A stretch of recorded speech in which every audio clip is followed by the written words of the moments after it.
1 to 3. You know it now.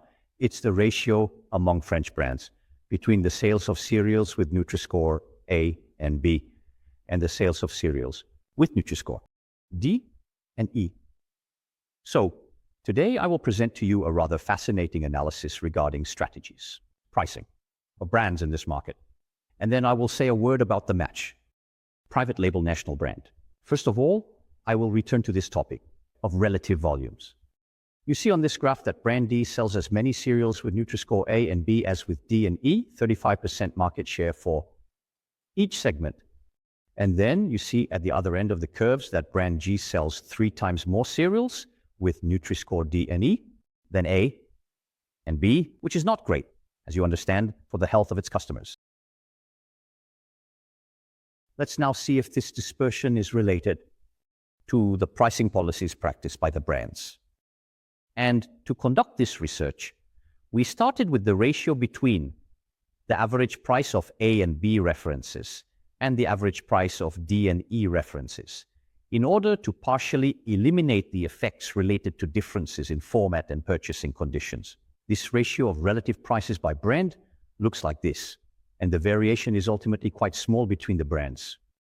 You can see that for brand I, this ratio is equal to 0.68, meaning that the average price of a cereal package with NUTRISCORE A or B is 32% cheaper than a cereal package with NUTRISCORE D and E.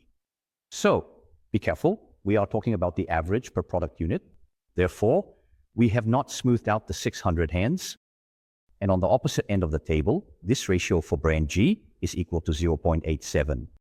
So, now, correlation or not?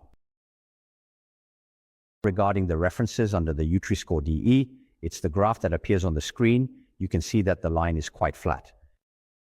The correlation is very weak between the relative price AB versus DE and the market shares of the references under the NUTRISCORE DE.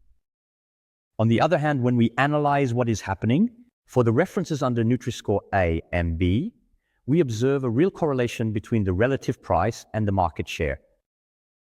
So, in conclusion of this analysis on strategies pricing, it is not excluded to reconsider the margin mix, allowing to maintain the profitability of the section by prioritizing accessibility, price of references under NUTRISCORE A and B, and slightly revaluing references B and E.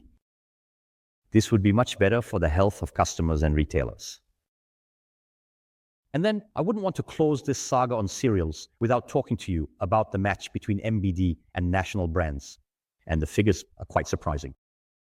36% of national brands display a NUTRISCORE A or B, compared to only 15% for MBD. And 52% of MBD display a NUTRISCORE D or E versus 29% for national brands.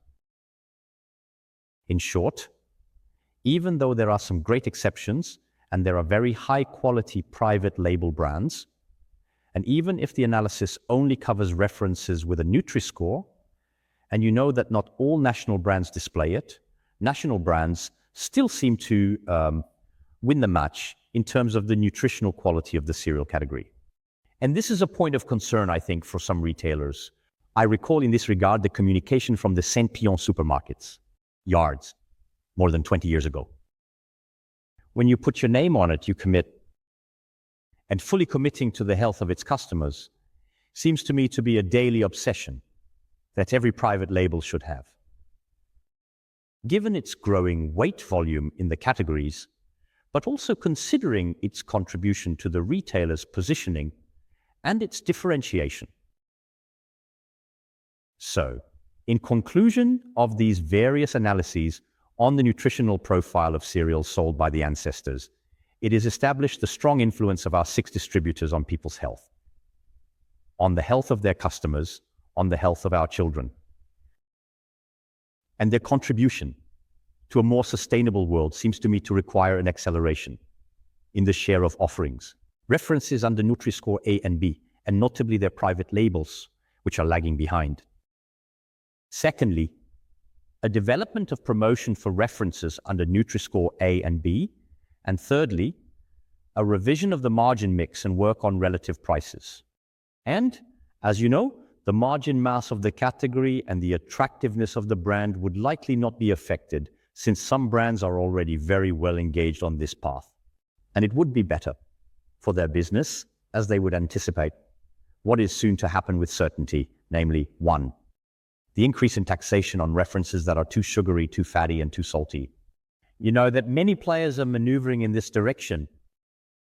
Secondly, the ban or regulation of advertising and promotion on these overly sugary, fatty, and salty references, as is already the case in many countries, such as the United Kingdom, Norway, Chile, Mexico, or Singapore.